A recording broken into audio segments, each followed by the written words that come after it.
Hey everyone, happy Monday. Give me 1 minute, y'all. Happy Monday, everyone. Y'all stay cool, y'all. It is 100 degrees here. It is very, very, very hot here today. Very.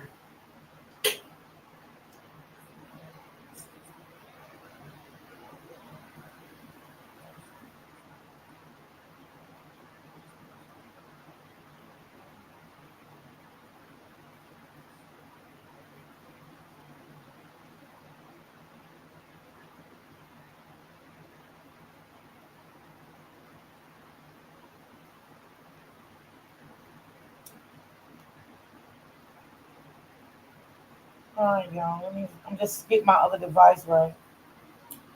I'm only gonna do two today and jump off, guys. All right. Hold on. Let me get my other device. Hey, Sexy Ray. Hey, Miss M. Hey, Robert. Y'all stay cool out there. It is so hot. I had an appointment this morning, y'all, at the doctor. I left out my house so early to get to that doctor and get back. Baby, when I stepped foot out the door, it was so hot. I'm like, oh my God. It wasn't even, it was like, let me see. I left out like maybe a little after 8. It wasn't quite 8:30. And it was like, oh my God. It was 90 something degrees already. Hey, Pammy Pooh. Hey, Auntie Cherry.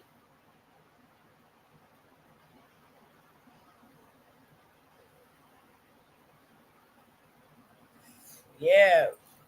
Drink a lot of water, y'all. Drink a lot of water, lot of water, lot of water. Lots of water is good for you in this weather.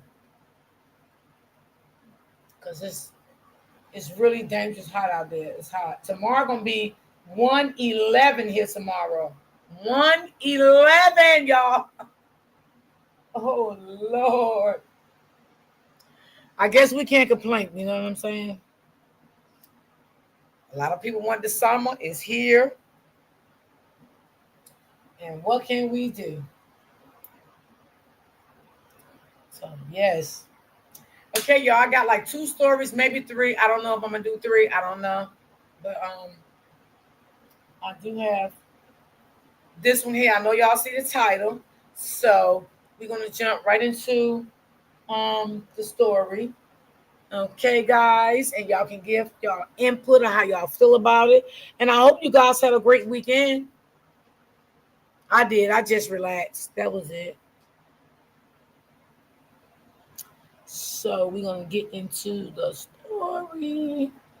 And y'all let me know if y'all can hear it, Put a one in the chat and let me know.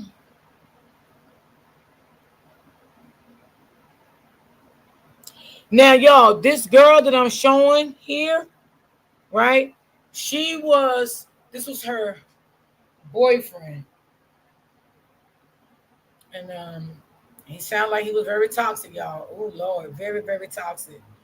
And I think she said some things about him on social media, on Facebook. And what happened was her account got blocked. So I guess she using her brother account or his account because he's making her come back to Facebook and apologize for the things that she said about him. But after that, it turned very deadly after that. So we're gonna let y'all see.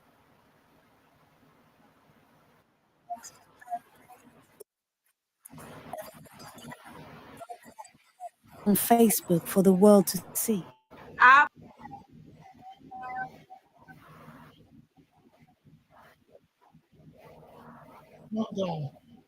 This is the story of 27-year-old Renita Williams, known amongst friends and family as Hey, Auntie Nina. Tracy, happy Monday, In this baby. video, you can see Renita being forced to apologize on Facebook Live.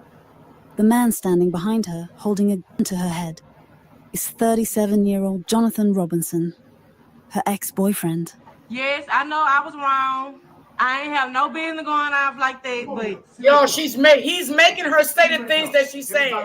It ain't just what she wanted to. yes. He's making her say it because he have I a am weapon sorry, in the y'all. back of her head. This new, I'm blocked off my page. So I had to go out live on Morse phone. What you just heard were some of the last words Renita would ever speak. Stop, Jonathan! Stop, Jonathan! Ladies, listen up. The video showing the pink salt trick that melts belly fat while you sleep has already passed 21,000 views on TikTok. Can you send the police to 1301 Natlis? 1301 Natlis. Because they shoot Jonathan Robinson. Okay, 1301 Natlis Street. Just minutes after this apology, Y'all, this is her mom. Her mom was in the house, and I think the brother was also in the house, but the mother got out safe. I think the brother got out safe also, but she didn't get out safe. Police would receive a harrowing 911 call that would lead them to 1301 Natchez Street in Shreveport, Louisiana. I don't know why all this stuff is coming to they social would find media the like lifeless this. body Like, of an crazy. innocent mother who had just been executed in cold blood. But how did it come to this? How does a loving mother of 3 end up murdered by the man who once claimed to love her? Before we get too deep, please remember to like, comment, and subscribe if you find value in these discussions. Renita Williams was born and raised in Shreveport, Louisiana, a community plagued by high rates of crime and poverty. Despite these challenges, Nunu was a beacon of hope. She was a devoted mother to her 3 children from a previous relationship, and no matter what obstacles life threw at her, she always put them first. Beyond motherhood, Renita had built something remarkable. She was a talented interior designer with a growing reputation in her community. Through hard work and determination, she transformed houses into beautiful homes, work she proudly shared on her social media, especially Facebook.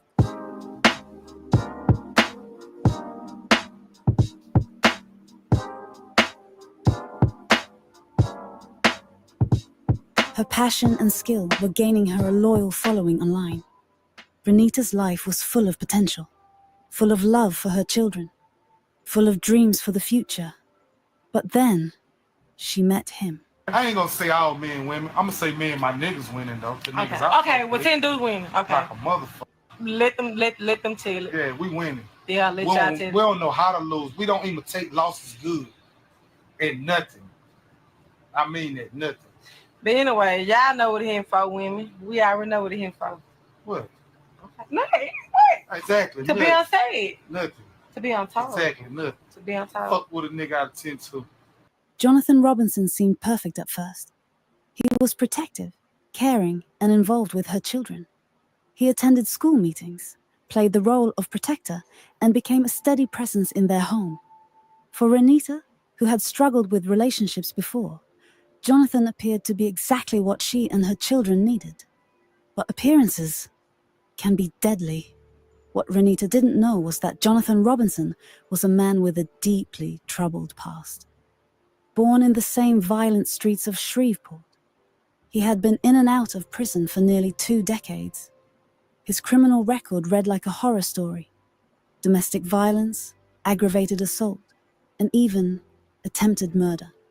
Despite this dark history, Renita welcomed him into her life with open arms. She believed in second chances. She believed people could change. She was wrong, but there was something else Renita didn't know, something that would turn her world into a nightmare. Jonathan had another woman. Her name was Sharika Taylor, and she had been in Jonathan's life long before Renita ever appeared. When both women discovered each other's existence, instead of walking away, they did something that would prove fatal.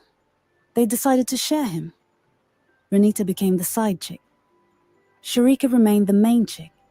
He was living every manipulator's dream. 2 women fighting over a man who wasn't worth either of them. But this twisted arrangement couldn't last forever. The tension between Renita and Sharika grew with each passing day, and their hostility spilled onto social media for everyone to see. Sharika would publicly call Renita out, making accusations that made the situation even more volatile. By the end of 2017, Renita had finally had enough. She went on Facebook and declared she was done with Jonathan. She wanted to move on with her life. She thought leaving him would bring her peace. She thought wrong. Jonathan wouldn't let go. He continued reaching out, pleading for another chance. And Renita? She gave it to him. Again and again. But each time, the cycle would repeat. The lies, the manipulation, the other woman. Tell him, baby. You're not the side bitch. Shit, I don't know who the side bitch is right now. I'm trying to see where she at. I'm the side bitch? Oh. It was early 2018 when everything began to spiral out of control. Renita had finally found the strength to leave Jonathan for good. She was even starting to see someone new. But this decision pushed Jonathan to the edge. Meanwhile, Sharika felt like Renita was trying to steal her man.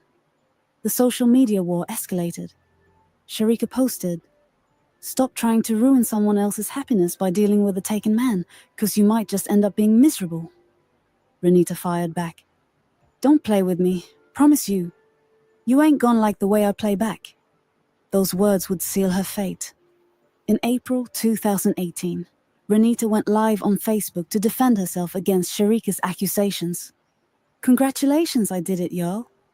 It was a long journey, all them long nights. Fight outs and shootouts. But I'm really proud of myself. I finally graduated from..."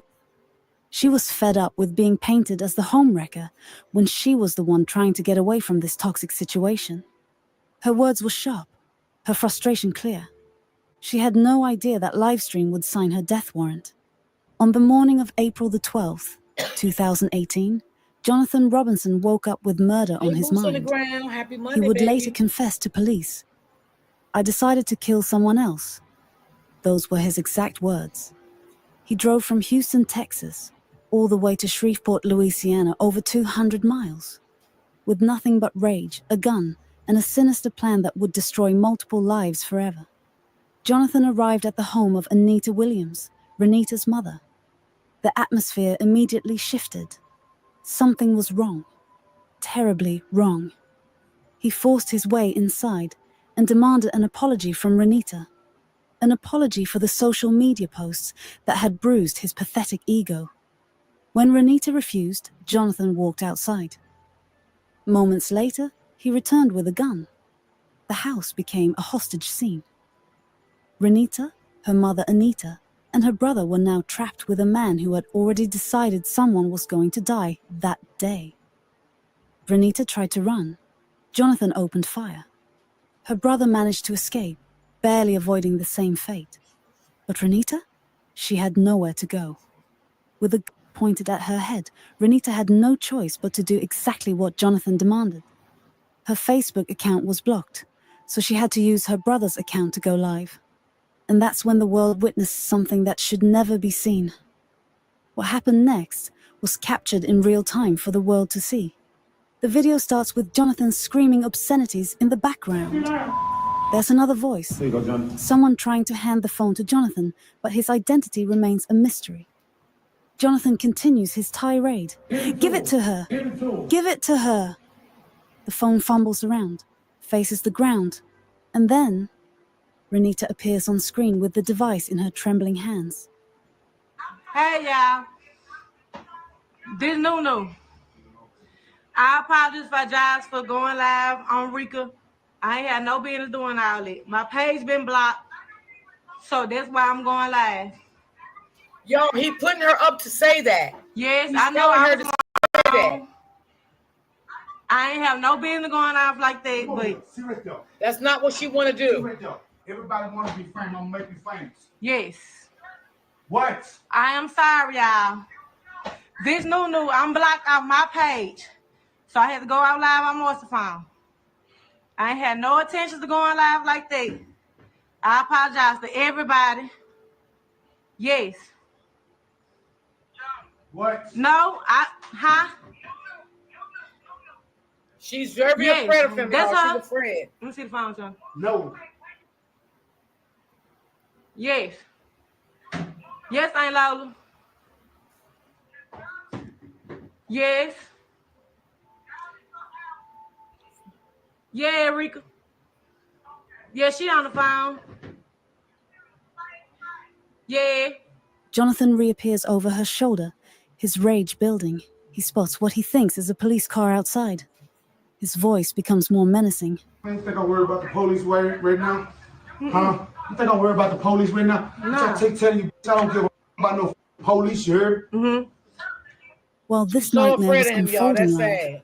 Renita's mother, Anita, managed to escape to a neighbor's house and called 911. Can you send the police to 1301 Natlis? 1301 Natlis. Because they shoot Jonathan Watson. Okay, 1301 Natlis Street.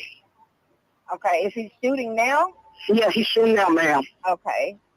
All Can you right. tell me what he's wearing? Hold on. That's her Can you tell me mother. what he's wearing? Yeah. Hello? Can you tell me what? Ma'am, I can't tell what he got on. Okay, yeah. Can you see him right now? The officers need to know when they pull up who he is. He's in a car. Okay, what kind of He's vehicle? in a little brown car. The car's still in the driveway. Okay, who is he shooting at? He's shooting at my daughter. Okay. Okay, is everybody safe inside of the residence? No, ma'am. Okay, My daughter in there. where's your daughter at? She in there now. Okay, and what's your name, ma'am? Anita Williams. Okay, I'm gonna keep you on the phone if you can until officers get there so I can make sure you guys are okay. Okay. Okay, and where is he at now? Do you know? He in the house still. He's still in the house, ma'am. Okay, he's in the house? Yes, ma'am. Okay, and where are you? I'm outside. I'm at a house. Okay. This is a All right. shame. Okay, no, stay on the phone with me. Tell him, please, ma'am, to hurry up. They're on the way. While we're talking, they're on the way, okay? Are they into some type of dispute or something? Yes, ma'am. He have the gun. He in there now. Okay, and you don't know what color shirt he's wearing or nothing like that? He got on burgundy shirt, but the car's still in the yard, ma'am. Okay, that's fine, but like I said, you can stay on the phone with me. Okay, it's 1301 Nelly. He's in the house with the gun. They're already on the way. Is your daughter in the house too? Yes, she's in there with my son. Okay, and your son, how old is your son? He's 30. 30, okay. And he did fire a shot? Yes, ma'am, he did fire a shot. Okay, like I said, they're on the way. If you could just stay, just stay where you are safely. Let me know what's going on so I can relay the information to the officers. Okay. Back on the live stream, Jonathan's final moments of control were playing out. Renita, visibly terrified, tried to comply with his demands, hoping it might save her life.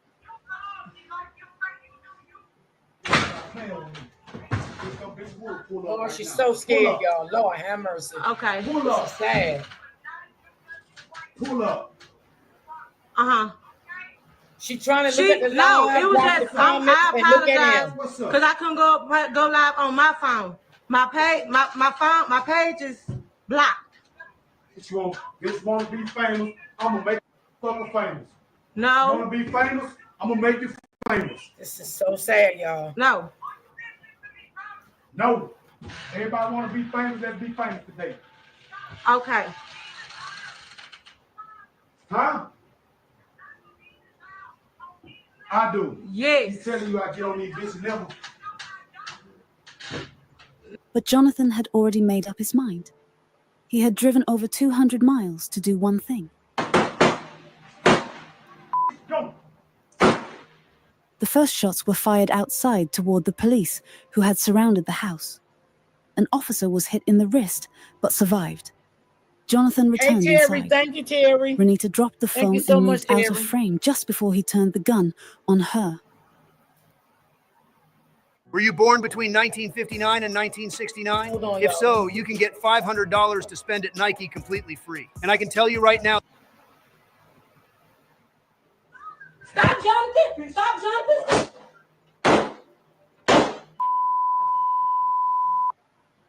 Renita Williams was murdered in cold blood. Her final breath stolen by the man who once claimed to love her. 3 children had just lost their mother. A family was destroyed. And it was all captured live for the world to witness. But Jonathan wasn't finished. When police surrounded the house, instead of surrendering, he unleashed his fury on them, starting an 80-minute standoff with SWAT teams. I need someone to key up and tell me that they are getting on magazine with the binoculars or something for looking south at this house. We're working on getting SRT to you guys. Bear with us for a minute. The standoff continued for over an hour. Jonathan fired at law enforcement, consumed by the rage that controlled his mind. Police brought Sharika Taylor to the scene, hoping she could calm him down. It worked. Whether out of love, fear, or desperation, Sharika convinced Jonathan to put down his weapon. Just like that, Jonathan Robinson surrendered. In his confession, Jonathan's words were chilling. He admitted he had planned the entire tragedy from the moment he woke up that morning. He had gone to his aunt's house to get the gun and bought 40 bullets earlier that day. Then I shot him in the leg. I shot him in the leg. Then I shot it again somewhere else. He also revealed something even more disturbing. He wanted a shootout with police because he wanted to die that day. When July 24th, 2019 rolled around, Jonathan Robinson found himself standing in that courtroom, facing the ultimate consequence for what he had done. This man who had taken everything from a family now had to answer for his crimes. He opened his mouth and said the words that would save his own neck. Guilty to first-degree murder. See, Jonathan knew what was coming. In Louisiana, when you take someone's life in cold blood like he did, you're looking at that death penalty. But this coward wasn't ready to face the same fate he gave Renita. So he made a deal. Life behind bars with no chance of ever seeing freedom again. Not ever. The courtroom was packed that day. Renita's family sat there watching this man who had destroyed their world. And you know what Jonathan did? He had the audacity to show remorse, acting like he was sorry. Looking directly at Anita Williams, Renita's mother, trying to express some kind of regret. But let me tell you something. All those crocodile tears, all that fake remorse, it didn't mean a damn thing. Because no matter how sorry he claimed to be, no matter how much he pointed and gestured in that courtroom, there was one cold, hard truth that couldn't be changed. Renita was gone. Forever. Yes. That beautiful young woman with her whole life ahead of her. You need to hear what Anita Williams said. This woman had just lost her child in the most horrific way possible. She had been held at gunpoint in her own home. She had witnessed pure evil destroy her family. And yet, when she spoke about Jonathan's fate, her words showed a kind of grace that most people could never find. I didn't know it was going to happen. Just never shared it with nobody because I knew what I wanted in my heart and what I believed in. I didn't believe in killing nobody. I never believed in killing nobody. Not just him, nobody. Not even an enemy. So why? No, I'm glad justice has been served. Everything is gone. Everything is okay. So I feel a lot better now. Now I can rest. Now me and my family can go on with our life, you know. It's over with. It's no more. So it's nothing else to talk. The decision has been made between us and everybody else. So we feel a lot better. It hurts me. It hurts me so bad. By killing Jonathan, it's not going to bring Renita back. None whatsoever. So decision has been made, and that's what it is. Think about that for a minute. A mother who had every right to want revenge.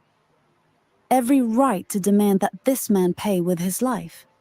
But instead, she chose a different path. Not because Jonathan deserved mercy, but because Anita Williams knew something that many of us forget. Taking another life wouldn't bring her baby back home. That's true. That's 9 true. days after that monster was sentenced, he got life on April and the she just want 21st, peace now. 2018, the community of Shreveport came together to lay Renita Williams to rest. But this wasn't just any funeral. This was a celebration of a life that had been stolen too soon. People came from everywhere. Friends, family, neighbors, strangers who had been touched by Renita's story.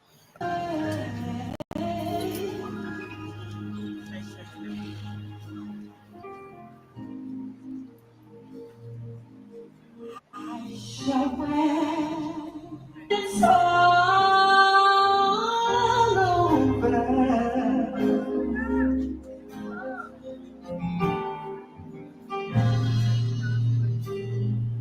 I shall see his face,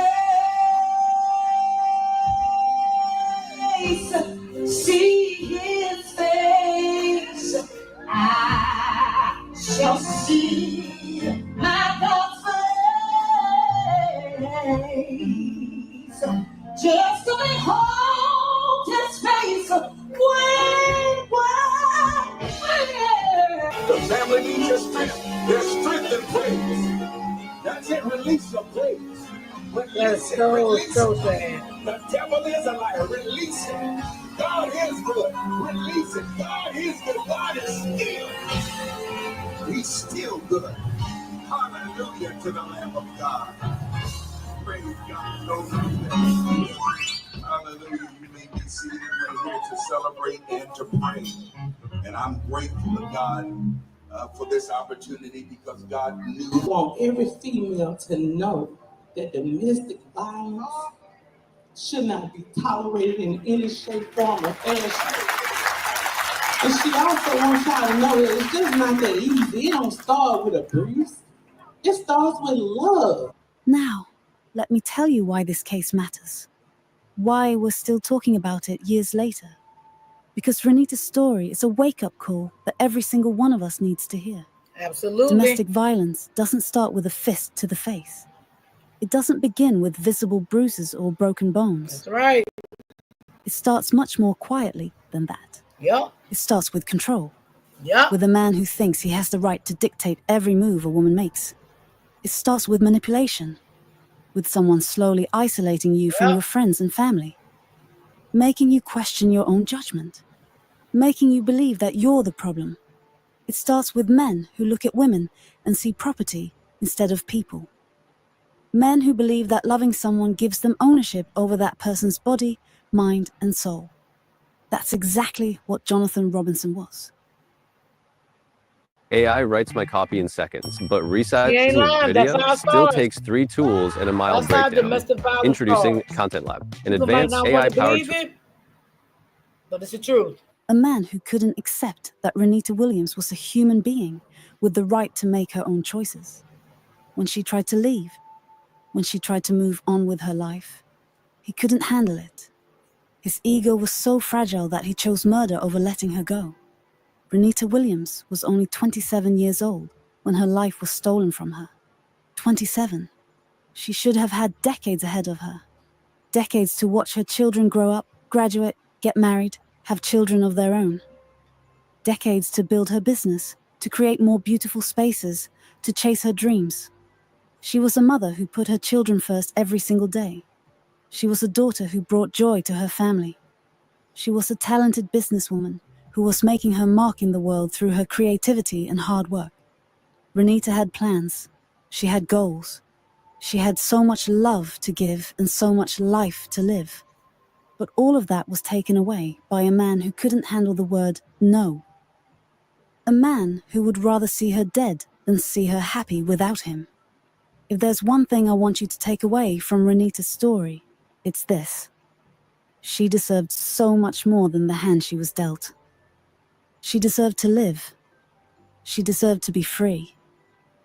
She deserved to find real love with someone who would cherish her, not control her. Let her story be a warning to anyone who sees the red flags. Let it be a reminder that leaving isn't always easy, but staying can be deadly. And let it be a promise that we will never forget the beautiful soul that was Renita Nunu Williams. May her story save lives, and may her soul rest in peace. I hope this story helps you recognize the warning signs We never and said that. encourage you to seek help We never or said offer he support unalived her before because it's she did not want to leave. We never said that. Maybe you came in on it late, but we never said that was the reason why. I think us all women in this chat, we know why. He was controlling the bastard. That's what he was. Hold on, y'all. Let me get the other story. He was a controlling freak. Okay? A lot of women out here just don't know what and who they are dating. Okay? These men are very controlling nowadays. It starts off, like she said, with manipulation, gaslighting. You know, they want to be in control. You know, and it is hard to leave a relationship sometimes. It really is. It's not easy. Hold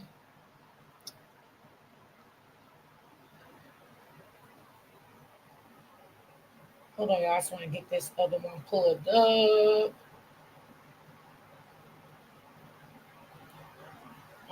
Let's see. Okay.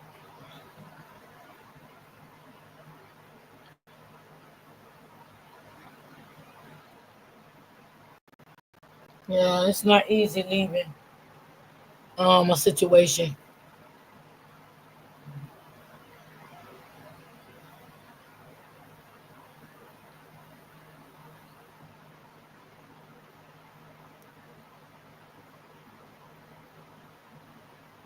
Okay, y'all, hold on. Let me bring this one up right here.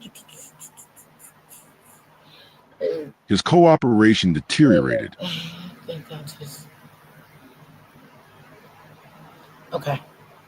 You finally found it, the home of your dreams. Except for that Okay, one let me shower. know if y'all Now can it's hear time it. to make it yours. And Florent Decor's unmatched selection and style.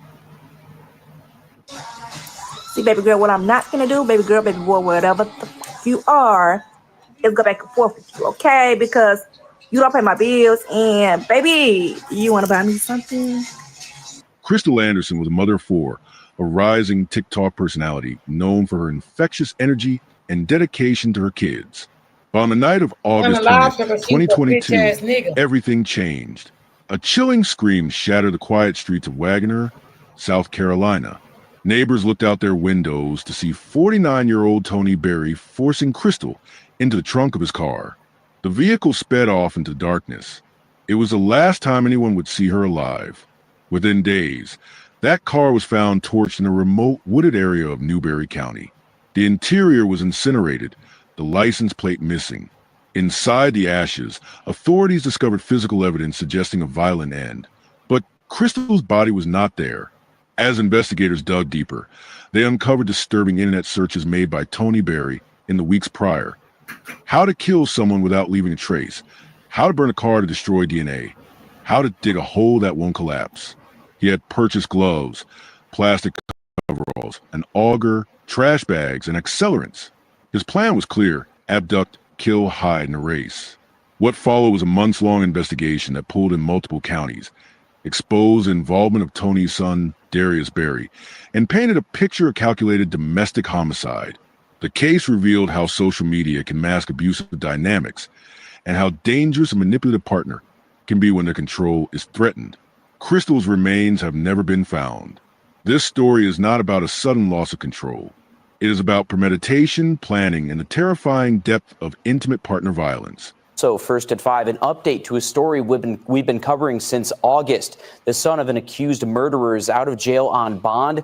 Darius Berry was arrested in connection with the death of Crystal Anderson on a charge of accessory to murder after the fact. His father, Tony Berry, is still in the Aiken County Jail, charged with Anderson's murder and kidnapping. Authorities believe Tony Berry put Anderson into the trunk of a car back on August 20th. At some point, they say he killed her, and Darius helped his dad conceal the evidence by burning the car in Newberry County 8 days later. Crystal was a mother, friend, and sister, and since her disappearance, her family has not stopped looking for answers. How does someone live under the same roof as a person plotting their death? How do we protect victims before it's too late? And what happened to Crystal Anderson after that trunk slammed shut?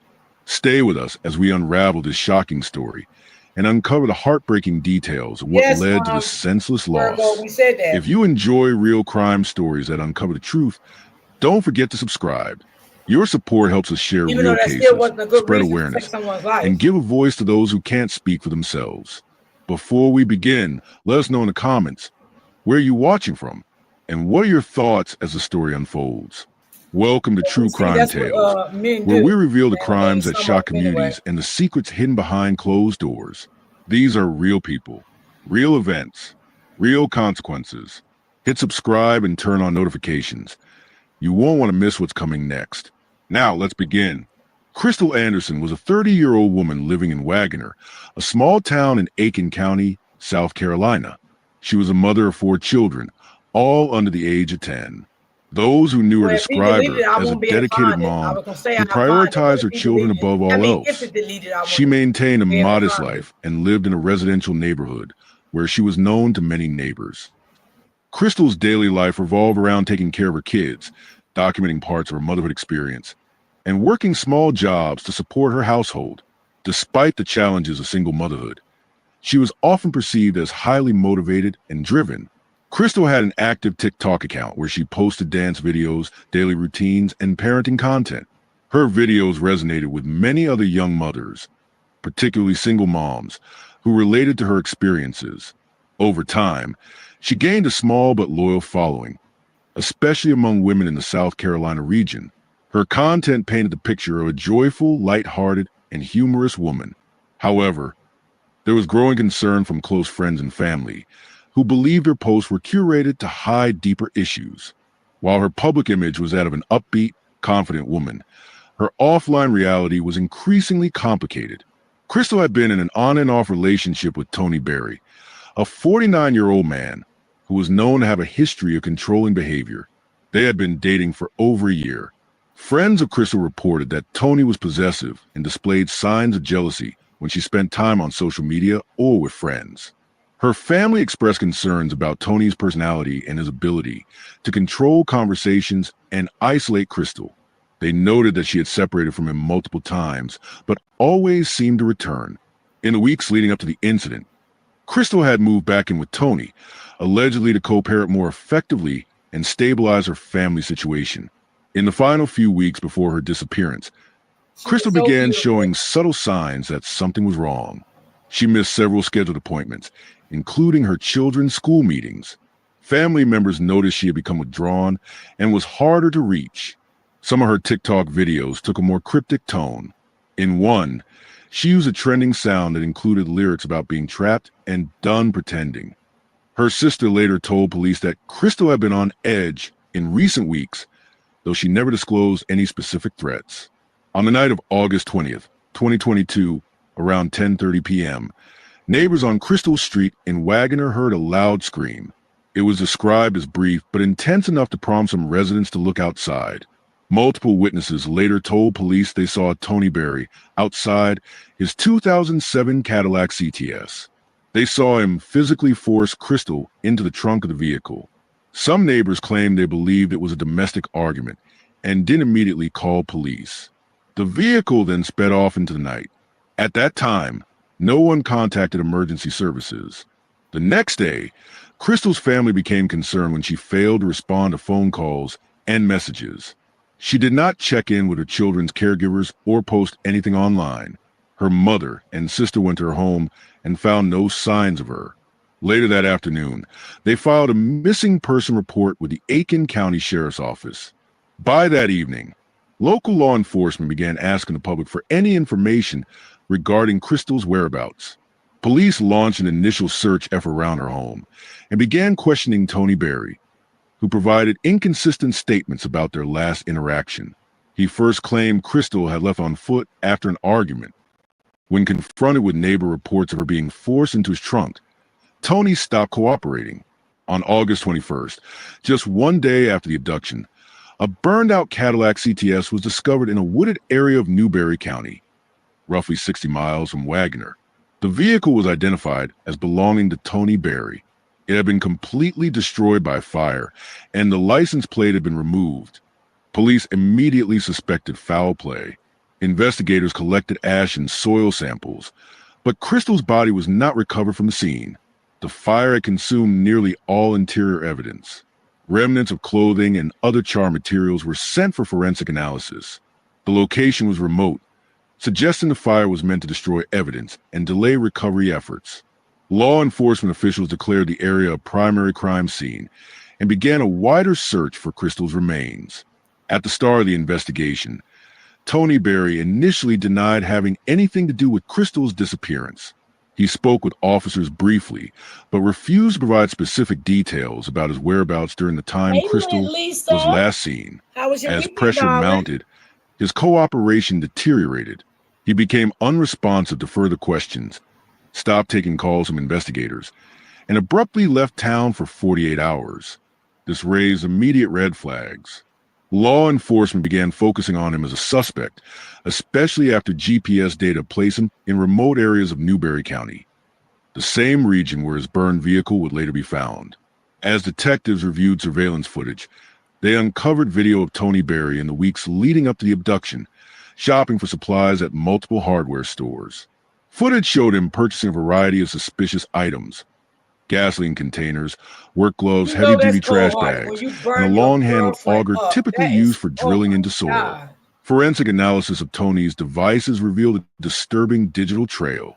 Search queries included how to make someone disappear, how to destroy DNA with fire, how to burn a car completely, how long does it take a body to decompose. GPS data showed Mine Tony was made good, 3 baby. Mine separate was visits good. to wooded It was areas hot, near but it was Newberry good. County within 10 days before Crystal vanished. Investigators also discovered text messages to unknown numbers where Tony asked about availability of clean gloves, tools, and a good burn spot. This digital footprint was considered critical in establishing premeditation.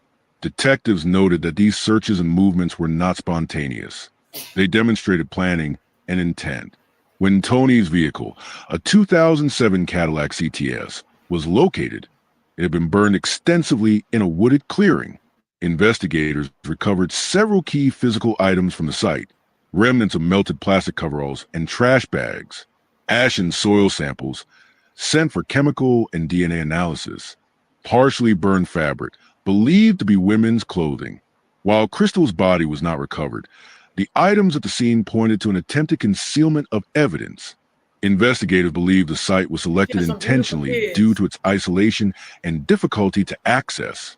In addition, receipts from multiple hardware stores confirmed Tony had purchased the following over a 2-week span: work gloves, a long-handled auger, coveralls, trash bags, gasoline canister. Have you ever seen the magic glasses that can see clearly without glasses? This glasses can not only see far away, but also see near. This smart zoom glasses Combined with store surveillance footage, this evidence closed the loop between Tony's pre-crime preparations and post-crime disposal efforts. Tony Berry was arrested several days after the burned vehicle was discovered. Based on the weight of circumstantial evidence, eyewitness reports, and digital data, he was formally charged with kidnapping, murder, arson, destruction of the vehicle used in the crime. He was booked into the Aiken County Detention Center and held without bond. During his arraignment, prosecutors outlined the full scope of their findings. Witnesses saw Crystal being forced into Tony's trunk. Tony's burned vehicle was found in a remote location where forensic material was recovered. His cell phone GPS data matched the location and timing of the burning.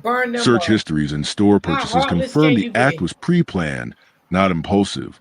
Investigators presented this as a premeditated disappearance with clear steps taken to eliminate physical and forensic evidence. Tony's search history was critical to building the prosecution's case.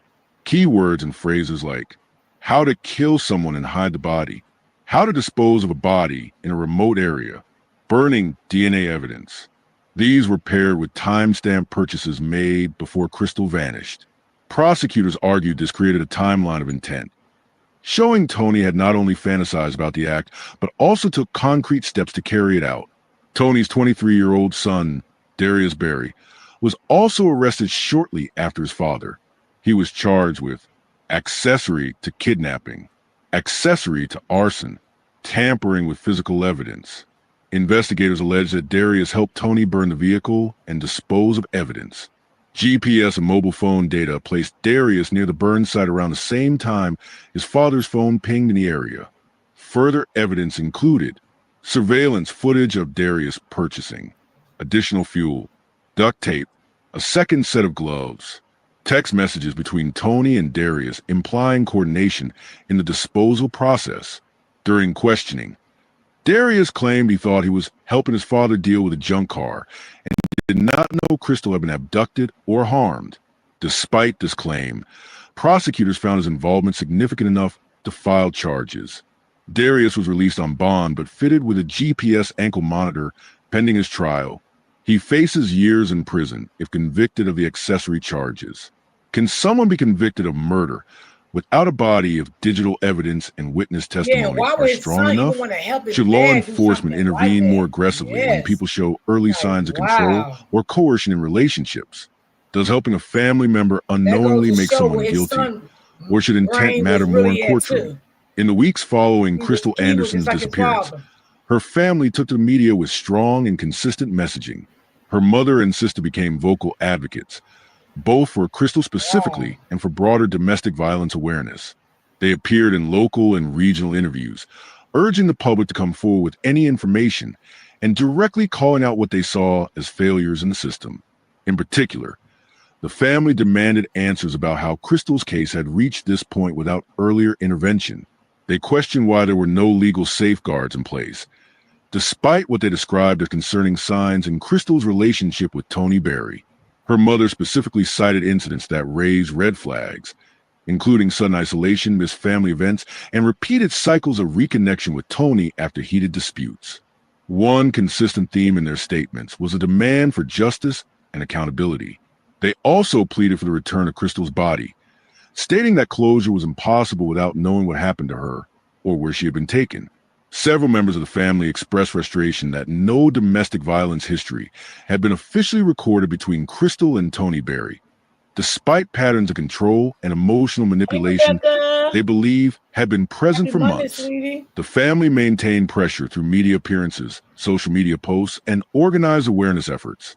Their objective was twofold: to keep Crystal's story in the public eye and to push for stronger protections for women in volatile relationships. Crystal Anderson was a mother of 4 children, all under the age of 10 at the time of her disappearance. In the immediate aftermath, the children were removed from the home and placed in temporary care while legal arrangements were made. A family court custody hearing was held within 2 weeks. Due to the absence of both Crystal and any active parental rights from Tony Berry, who was then in custody, the court prioritized stability and safety. The children were split between Crystal's maternal grandmother and her sister, with approval from Child Welfare Services. Both guardians were granted full temporary custody, pending further legal developments. In addition to custodial placement, trauma counseling was mandated for all 4 children. The South Carolina Department of Social Services, DSS, coordinated services with a local family support center to provide age-appropriate therapy. Reports confirmed that the children had been present at the family home on the night of Crystal's disappearance, and although they were not direct witnesses, the incident had resulted in emotional distress and confusion. The family expressed concern about the long-term impact of the situation on the children's mental health. Yes. As a result, that's sad. DSS continued periodic check-ins to monitor their adjustment and development. At public events, Crystal's family emphasized that while justice was important, the well-being of her children remained their top priority. In the weeks after Crystal's disappearance, the local community in Wagoner and nearby Aiken County mobilized. Candlelight vigils were organized in town parks and outside the Anderson family residence. Community members gathered with photos of Crystal and posters calling for justice.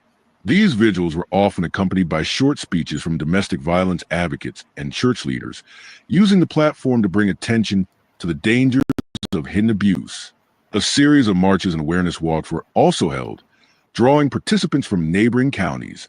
The events received media coverage, which helped maintain public pressure on investigators and prosecutors. Crystal's case quickly became symbolic in local advocacy circles. Several domestic violence prevention groups cited her disappearance as a case study in missed intervention opportunities. Their efforts culminated in a formal campaign to introduce Crystal's Law, a proposed bill that would allow law enforcement or community members to request emergency protective orders for individuals displaying multiple risk factors for domestic violence, even if no formal complaint had been filed. Though the bill had not yet passed as of mid-2025, it was under legislative review. Advocacy groups continue to cite Crystal's story during legislative hearings and awareness campaigns. Tony Berry's legal process began with preliminary hearings in late 2022. The prosecution moved quickly to establish probable cause, despite the absence of a body. During these early hearings, the court was presented with a range of circumstantial and forensic evidence pointing to Tony's involvement in Crystal's disappearance and presumed death. The prosecution introduced surveillance footage from a hardware store showing Tony purchasing items such as an auger, trash bags, gloves, and plastic coveralls.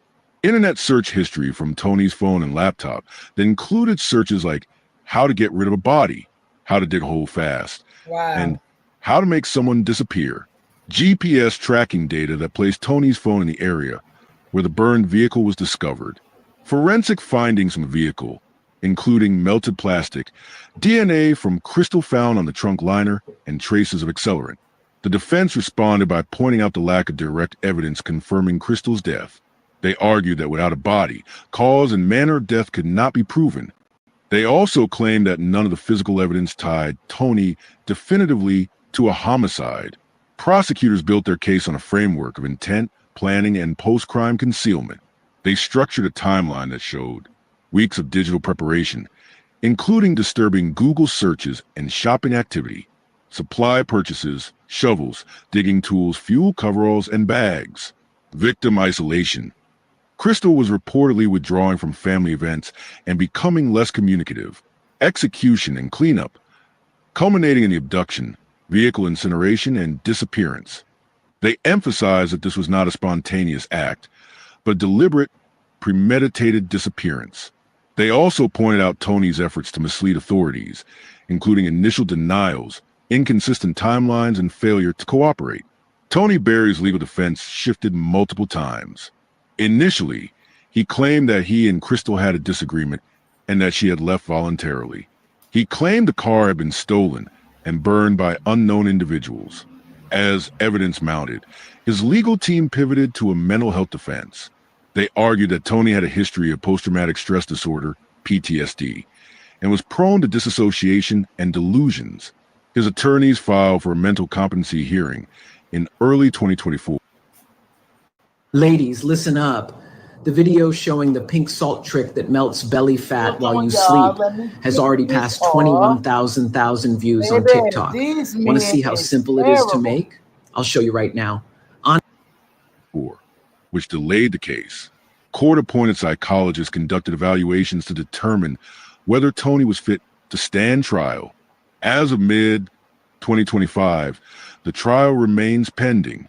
Key delays have included psychological evaluations ordered by the court, COVID-related court backlogs in Aiken County, pretrial motions from both defense and prosecution regarding admissibility of digital evidence. The trial is currently scheduled for November 2025. The prosecution has stated its intent to pursue life imprisonment without parole if Tony Berry is convicted. South Carolina ranks among the most dangerous states in the U.S. for women in abusive relationships. In 2023, the state was ranked 6th nationally for the number of women killed by male partners. These are not isolated or random tragedies. They are part of a systemic pattern where warning signs often go unrecognized or unaddressed until it's too late. Yes. Crystal Anderson's case mirrored several of these patterns. Her relationship with Tony Berry was marked by instability. According to friends and neighbors, it was an on and off dynamic. They broke up and got back together multiple times. No formal restraining orders were ever filed, and there were no publicly documented. And y'all, that's what sometimes us as women can go wrong at. You break up, you go back, you break up, you go back. You're not filing no restraining orders, you're not reporting anything to the police. And I know sometimes it is hard to get away. But I said before and I say it again, every woman has to know when enough is enough. You cannot keep accepting these men back in your life. You just cannot keep doing it. I don't care how much you love them. At some point, you got to tell yourself, enough is enough, and I have to make my escape. If you got to leave everything and start all over again, it's worth it. It's worth it. Don't let love trap you like that. Don't let it do it. Because I see now what's going on in this world today. A lot of women is letting love get them trapped. And they never leaves. But we gotta stop that. We gotta stop letting love take over. We gotta start knowing when these men is manipulating us, gaslighting us, controlling us. But a lot of women think because when a man asks them questions or stuff, oh, my man loves me. He always want to know where I'm at, and every time I get where I'm going, he wants to know this, he wants to know that. No, that is a sign of controlling. It's okay to text your man, babe, I'm here, I made it safe. But when that shit started going on and on and on and more stuff getting added to it, oh, FaceTime me when you get there, FaceTime me this, FaceTime me that. At some point, you got to understand, you got to realize and recognize that this is a sign of controlling. You got to open up your eyes and see some things to yourself, because it is red flags in all relationships. Now, some women see the red flags. Some women just let them pass them on by because they're so in love until they see it, but they don't want to see it. And that's just not a good thing. Domestic violence complaints made to law enforcement. This lack of official documentation meant no protective actions could be taken in advance. But according to those close to Crystal, the signs were there. She became increasingly isolated, less active in community events, and harder to reach. She did not speak publicly about any abuse, and there were no intervention attempts from local authorities, which is consistent with similar cases where victims avoid involving law enforcement until the situation escalates beyond control. The pattern of isolation, fluctuating relationships, and lack of legal intervention is one that domestic violence experts say increases the risk of homicide significantly. Crystal's case has now become a textbook example of how these silent warning signs often precede deadly outcomes. Crystal Anderson maintained a vibrant and cheerful presence on TikTok. She was a mother of 4 and shared regular content about parenting, daily routines, and lighthearted topics. Her videos were filled with humor, positivity, and affection for her children. To her followers, she seemed stable, happy, and in control of her life. But behind the curated content, her reality was different. Experts analyzing this case have pointed to a growing phenomenon known as digital masking. This term refers to how victims of domestic violence often use social media to portray idealized versions of their lives, even as they experience severe distress offline. Digital masking serves multiple purposes. It provides a sense of normalcy for the victim, keeps their abuser from suspecting they've spoken out, and shields family or friends from concern. In Crystal's case, her upbeat videos kept the public, and possibly her close circle, unaware of the danger she may have been facing at home. This disconnect between online content and offline experiences has made it harder for communities to spot when someone needs help. It also raises concerns about how law enforcement or social workers can intervene when public-facing signs are misleading or obscured by positive social media portrayals. One of the most pressing issues highlighted by Crystal's case is the gap in legal protections for victims who have not formally reported abuse. Because Crystal had never filed for a restraining order or made a domestic violence complaint, there were no protective orders, alerts, or systems in place to prevent or monitor Tony Berry's behavior. Advocates for domestic violence prevention are now asking key questions. Should third-party concerns, like neighbor reports of screaming or observed fights, be enough to trigger an investigation? Should repeated public posts or comments suggesting fear, control, or harm be considered by law enforcement as red flags, even without a formal complaint? Currently, most legal systems rely on the victim to initiate the complaint process. But for many victims, reporting abuse is difficult, either due to fear of retaliation, emotional manipulation, or lack of access to legal resources. Crystal's case suggests that without proactive intervention policies, dangerous situations can remain invisible until they become fatal. The disappearance of Crystal Anderson drew considerable media coverage in South Carolina and surrounding states. Local stations like WSTV, WRDW, and ABC Columbia ran extended segments on the case, particularly after Tony Berry's vehicle was found burned in a remote area and suspicions escalated. They're going to charge As them if they media never attention find that grew, body. They're going to charge so them. did national interest, With what? especially I among don't know, but communities they definitely raising will charge awareness them. about the disproportionate number of missing Black women whose cases receive less consistent attention.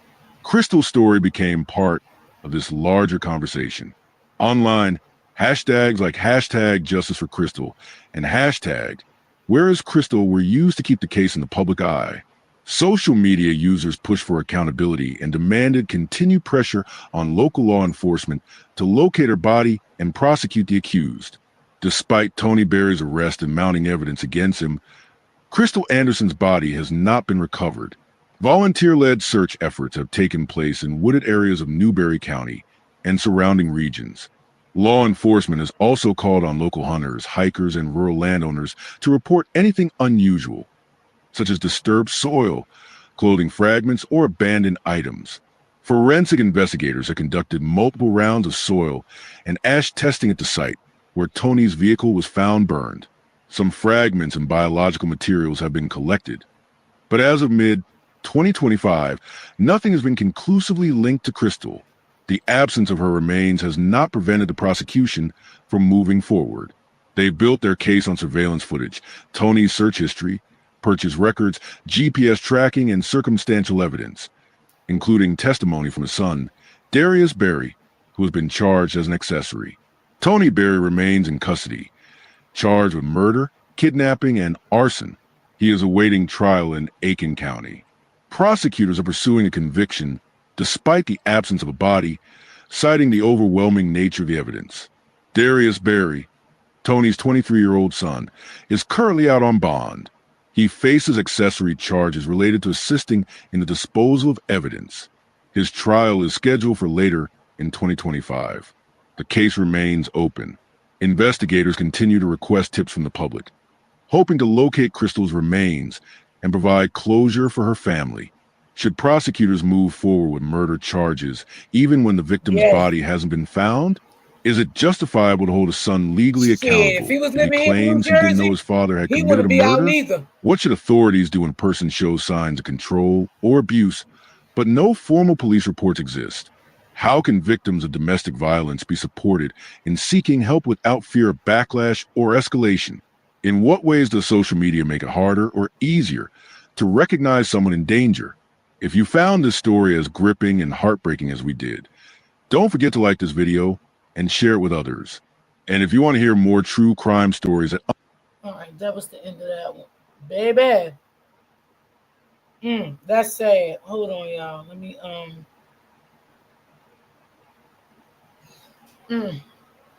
I just don't know.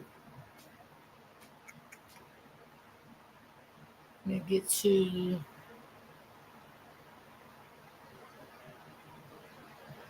He don't need to be home neither. The son, his ass should be right still in jail also.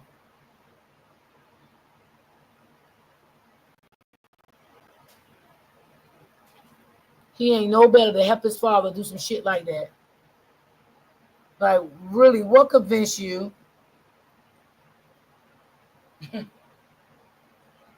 Got to pay attention. If you got daughters out there, these is things you got to teach your daughter too, your kids. Okay. Now, this one right here, y'all.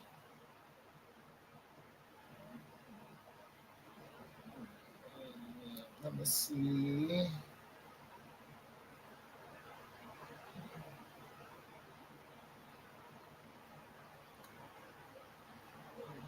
Let me make sure I got the right one here. Let me see. Yeah, I do.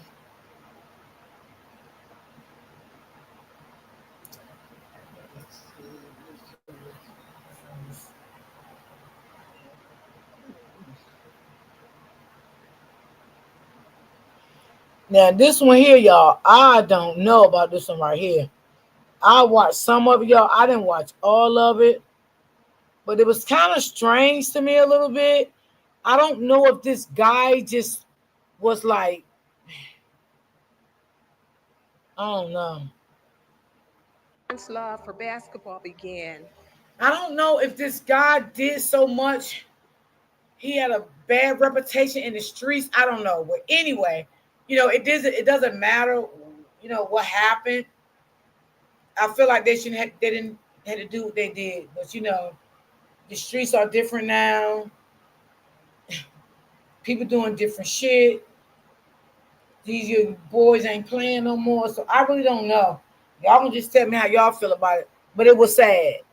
So this guy came to the funeral home, y'all, and shot the whole funeral home up. And put a one in the chat if y'all can hear it. Urban Impact, Allegheny Elementary School, Allegheny Middle School, and Alderdice High School.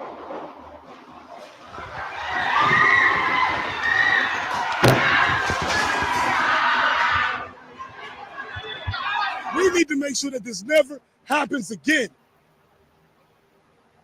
And we will be working around the clock to do whatever's necessary to apprehend those that did this heinous thing today. In the late hours of October 15th, Like at a 2022, funeral home, a like I would 20-year-old just man was blow shot back. dead at a gas station. Like I really At could not around 3 believe this. p.m., Pittsburgh police responded to reports of multiple drive-by shootings at the Sunoco gas station on Cedar Avenue.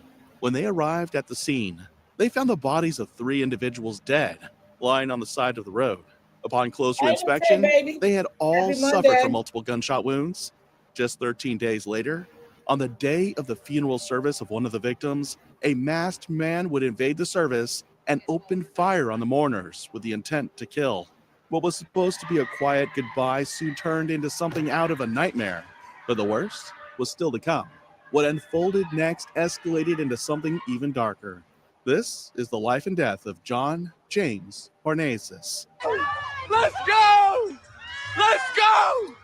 Let's go! Yeah! Yeah! Let's go! Let's go! Yeah! Yeah! Where my pops at? Where my pops at? Yeah! Yeah! Hey, tell him shit! Tell him shit! Yeah! Born in 2002 in Pittsburgh, Pennsylvania, 20-year-old John James Parnassus Jr. was a young man still writing the early chapters of his life, a life filled with potential, quiet strength, and a heart full of love. Those who knew him best described him as someone with a big heart, the kind of person who would offer his last dollar, defend a friend without hesitation, or flash a smile to lighten even the darkest moment. He had a deep passion for basketball, a game that gave him focus, discipline, and a sense of belonging. Whether he was shooting hoops at a local park or cheering on his favorite NBA team, the sport was more than just a hobby. It was his outlet, his therapy, and a connection to simpler joys in a world that was often anything but simple. But I tell you. All right, I'm out there.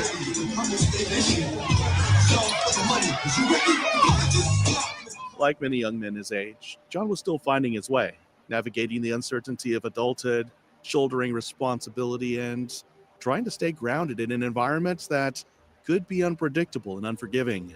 But even through personal trials, he carried himself with a sense of resilience.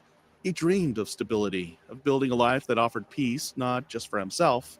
To his family and friends, John was a brother, a son, a friend, and a young man with dreams and ambitions. Behind the quiet demeanor was someone who loved deeply, laughed loudly, and lived with purpose, even when life didn't make it easy. But one day, everything changed. On October 15th, 2022, what started as an ordinary day for John would soon unfold into something far more tragic. That day, John had gotten ready just like any other. He had plans, simple ones, the kind young men make without thinking twice. He'd arranged to meet up with 2 of his close friends. The trio later gathered at the Sunoco gas station on Cedar Avenue. They weren't doing anything out of the ordinary, just waiting for a bus, maybe deciding where to go next. But as they stood there, with no reason to feel unsafe, what happened next was something no one could have predicted. In a matter of minutes, the quiet stillness at the bus stop was shattered. As John and his friends stood on the sidewalk, an SUV slowly passed by, an otherwise unremarkable moment that turned deadly in an instant. Without warning, gunfire erupted. Surveillance footage later revealed a chilling scene. John and his 2 companions suddenly raised their weapons and opened fire on the moving vehicle. The SUV was riddled with bullets as the trio unleashed a barrage of gunshots, seemingly without hesitation. But what they hadn't counted on was what happened next. The occupants of the SUV were armed as well, and they didn't hesitate to defend themselves. In a flash, gunfire was returned, transforming the street into a chaotic crossfire. Bullets flew in both directions as nearby witnesses scrambled for safety, ducking behind gas pumps and car doors. Wells Fargo has donated over $2 billion to strengthen local communities over the last 5 years towards financial health, small businesses, housing affordability. What began as a one-sided ambush had become a full-blown shootout. Surveillance footage not only captured the violent shootout between John and the SUV's occupants, but also something even more heartbreaking. 2 innocent women who had simply been waiting for the bus nearby and had nothing to do with the altercation collapsed to the ground. struck by the bullets never meant for them. During the shootout, the 20-year-old John Hornezes Jr. was fatally struck by a return bullet from the SUV. One of his companions was also hit by a bullet to his leg, but later found to have survived. Within moments of the gunfire, multiple 911 calls flooded dispatch. When officers arrived, they were met with the devastating sight of multiple injured individuals. First responders worked quickly, administering CPR and attempting to stabilize their conditions before rushing them to the nearest hospital. But the injuries were too severe. Despite the efforts of trauma teams, both women, Betty Jean Averett, Jacqueline Mahalik, and John, were pronounced dead shortly after arrival. As investigators began piecing together the tragic puzzle, it became clear this wasn't a random act of violence. According to police, a dispute was going on, one that erupted into deadly gunfire between individuals at the bus stop and those in the passing SUV. A few days after the incident, police arrested 19-year-old Charan Troutman, one of the men believed to be inside the SUV, and he was charged with homicide in the death of 20-year-old John James Hornezes Jr. Meanwhile, 21-year-old Charles Hines, who was also injured in the leg during the shootout, who authorities say was standing alongside John and also opened fire, was charged with homicide in the deaths of Betty Jean Averett and Jacqueline Mahalik, the two innocent bystanders, but is now facing 2 murder charges. 19-year-old Sharon Troutman, who police call a gang member, and 21-year-old Jaylon Hines, investigators say were firing their guns across Cedar Avenue in a shootout, along with John Hornez Jr., who was killed. Police say he was found feet from a playground with a handgun by his side. Jacqueline Mahalik and Betty Everett were waiting at a bus stop innocently when they were killed in the crossfire. My mother lived in the high rise on the north side. She wasn't just standing at the bus stop. That was a place that she lived for 5 years. She was a resident in the area of the north side. So I'm heartbroken and my soul is empty. But as the dust from the investigation barely began to settle, what came next stunned everyone, because the ripple effect of this tragedy wouldn't come until the day of John Hornezes' funeral. When word of John Hornezes' death reached his family, it shattered them. They had an unbearable mix of sorrow, confusion, and disbelief. To them, John wasn't just the young man caught in a deadly shootout. He was a son, a brother, and a loved one who had dreams, flaws, and a future he was still trying to shape. Despite the pain, his family came together to give him the farewell they believed he deserved. Plans were made, flowers were chosen, obituaries were printed, and on the day of the funeral, people gathered. Some to mourn, others simply to show respect. But what was supposed to be a quiet goodbye would soon turn into something out of a nightmare, because even in death, John would not be granted peace. On the 28th of October 2022, John's funeral was held at the Destiny of Faith Church located at the 3700 block of Brighton Road in Pittsburgh's neighborhood. A large crowd gathered, over 100 people filling the sanctuary with a heavy silence, some praying, others crying. But just as the ceremony began to find its rhythm, chaos erupted. Shots ring out, sending folks scrambling outside Destiny of Faith Church. At around 11:03 a.m., an hour and 20 minutes into the service, what had been a deeply emotional but peaceful gathering turned into a scene of absolute terror. Surveillance footage from outside Destiny of Faith Church showed mourners entering and exiting the building, some stepping out for air, others mingling quietly by the entrance. But within seconds, gunfire shattered the silence. In the video, attendees were seen scrambling in every direction, and the confusion and fear were immediate. One woman collapsed to the ground, clearly hit, but still trying to get to safety. But the video shows something more disturbing.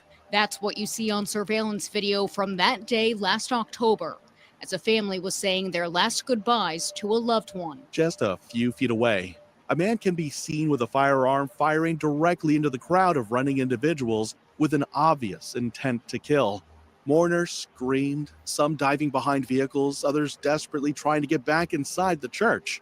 The shooter appeared to be targeting individuals at random, showing no concern for who might get caught in the crossfire.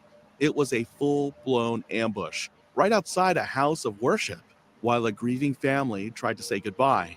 While the screams of terrified runners echoed from outside, inside the church, chaos erupted just as violently. The events caught on camera during the funeral, played in a courtroom Friday afternoon. Allegheny Middle School, and Alderdice High School. Hey, Dee Dee, how are you? Happy Monday. The mourners, many already weeping from the emotional weight of the service, now found themselves trapped in a nightmare. Panic swept through the sanctuary.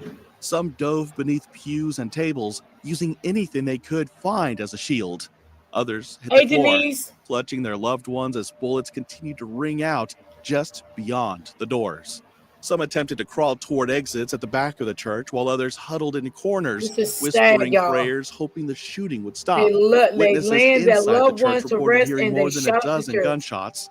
It was a moment of paralyzing horror, not just for the family of John Hornezes Jr., but for an entire community that had come to mourn, not to survive. This is senseless that you would come into or come around the church and shoot up. I just think these young boys are just don't care about anybody's life, not even their own. Another chilling piece of surveillance footage surfaced during the investigation. In the clip, two males dressed in all black and wearing balaclavas were seen walking across the street from the church building, just moments before the chaos would erupt. Prosecutors say teens Hezekiah Nixon and Sean Davis are first seen dressed in all black outside a restaurant across the street from the church. For about 20 to 30 minutes, the two people appear to survey the area. And at one point, you see one holding a handgun and another hiding something under their clothes. Eventually, they cross the street and open fire. The two figures moved around, slowly surveying the area. One of them clearly held a handgun in plain sight. The other appeared to be hiding something beneath his jacket, possibly another firearm. Their movements seemed deliberate, almost as if they were waiting for just the right moment to strike. Just a minute later, the same footage captured the terrifying escalation. Without warning, the two masked men opened fire on the crowd gathered outside the church. The ambush was no random act. It appeared premeditated and timed to inflict maximum emotional and physical damage. Within minutes of the shots being fired outside the church, multiple 911 calls flooded dispatch centers. The Pittsburgh Police Department quickly responded, arriving at the scene of what could only be described as utter chaos. 5 individuals had been hit by the gunfire. First responders rushed in, tending to the wounded with urgency and care. The injured were transported to nearby hospitals, and all 5 victims survived their injuries. But the emotional toll of the shooting would linger long after the physical wounds healed. However, the most shocking revelation was yet to come. As officers began to piece together what had happened, surveillance footage from the church and nearby streets proved invaluable. Cameras captured a black car seen just before and after the shooting. Investigators quickly zeroed in on the vehicle, believing it to be the getaway car used by the shooters. Later that day, police discovered the black vehicle abandoned near Brighton Heights, not far from the crime scene. Detectives used surveillance footage from multiple nearby streets to track the suspect's movements, block by block, until they were finally led to a residential area in McKees Rocks. That's where police found 19-year-old Sean Davis and 16-year-old Hezekiah Nixon, both now suspects in the funeral shooting.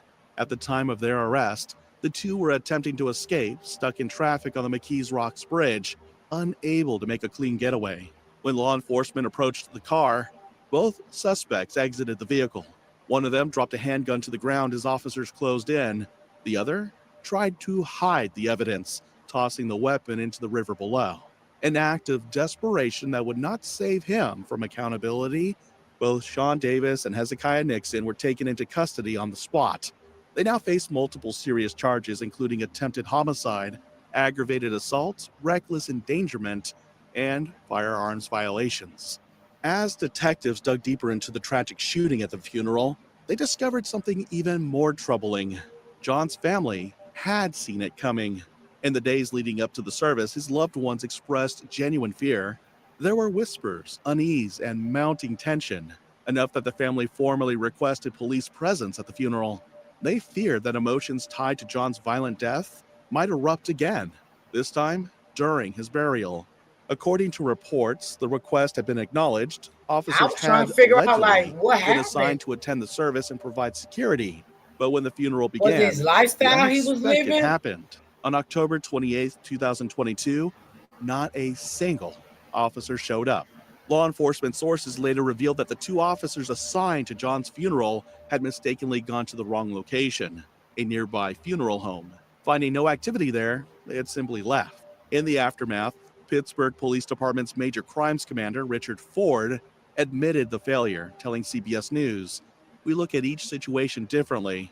If there's a request and it falls through the cracks, that's something that has to be immediately looked at." 11's Rick Earl joins us live. And Rick, I understand you just learned that the police officers that were requested by the church were not there. Yeah, that's right, Lisa. Multiple family members here outside the hospital were telling me this afternoon that police officers were supposed to be at that funeral, but they say no one ever showed up. Now, I did speak with a law enforcement source just a short time ago.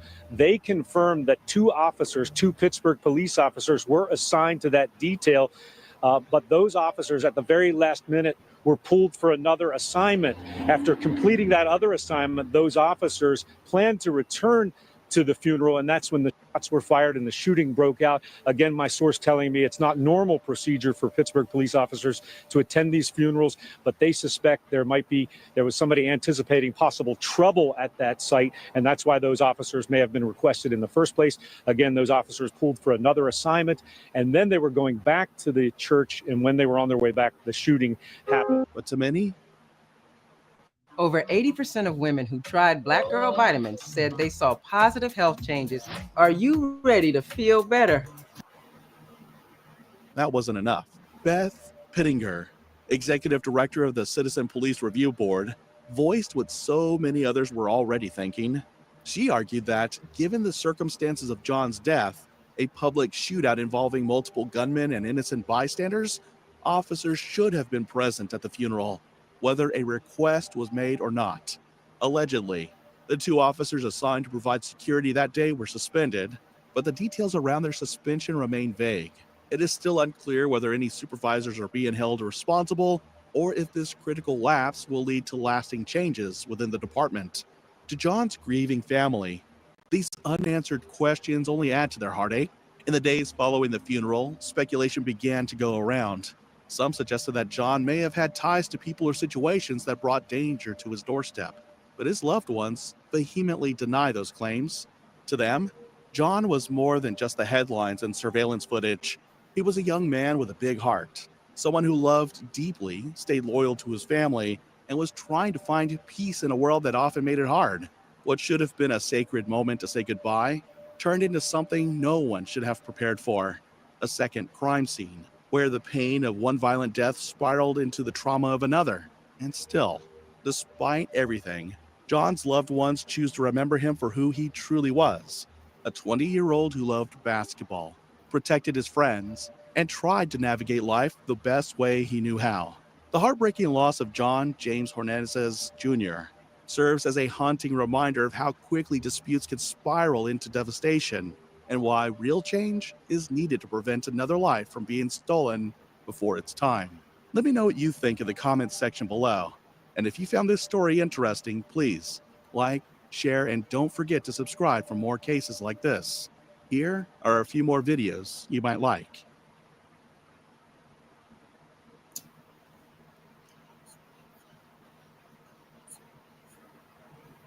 So, yep, y'all, we got to be a little careful about everything.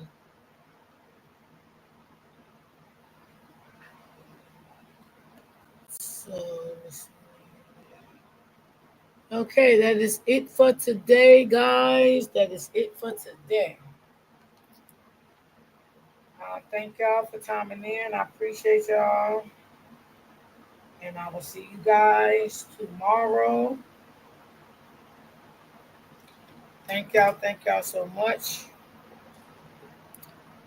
Make sure y'all stay nice and cool today because it is hot. Tomorrow we're going to be hot also.